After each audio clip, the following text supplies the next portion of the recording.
ঢাকা মহানগর দক্ষিণ বিএনপির আহ্বায়ক কমিটির সিনিয়র যুগ্ম আহ্বায়ক, ঢাকা ৫ আসনের মাটি ও মানুষের নেতা আলহাজ নবিউল্লাহ নবী।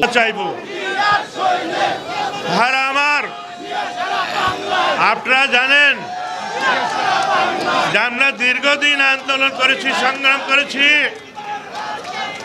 এই ডেমরা যাত্রাবাড়ি থেকেই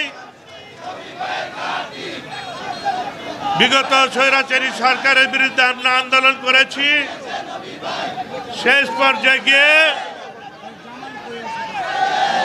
আমাদের এই ডেমরা যাত্রাবাড়ি থেকে বৈষম্য বিরোধী আন্দোলনে আমরা স্বৈরাচারী সরকার শেখ হাসিনাকে পতন ঘটিয়েছি। এই স্বৈরাচারী সরকারকে পতন ঘটাতে গিয়ে আমাদের ১০০ জন স্থানীয় ছাত্র যুবক শাহাদাত বরণ করেছে। আজকে তাদের আমি স্মরণ করে বলতে চাই, এই শহীদের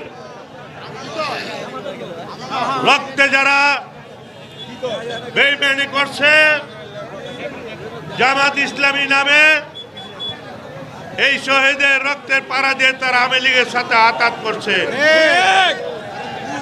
আমরা ইনশাল্লাহ আগামী নির্বাচনে শেখ হাসিনাকে যেভাবে আমরা এই এলাকা ঢাকার পূর্বাঞ্চল ঢাকা ৫ আসন থেকে উৎখাত করেছি, আগামী নির্বাচনে আমরা এলাকার জনগণের ভোটে আমরা ইনশাল্লাহ বিএনপি ক্ষমতা আসবে, দেশ ত্যাগ তারেক রহমান দেশের প্রধানমন্ত্রী হবে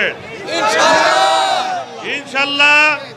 আমি নবিউল্লাহ নবী আপনাদের ভোটে আগামী নির্বাচনে ধানের শীষ মার্কা ভোট পেয়ে জয়যুক্ত হয়ে আপনাদের পাশে, আপনাদের যে কোনো আপদ বিপদে আপনাদের পাশে দাঁড়াবো।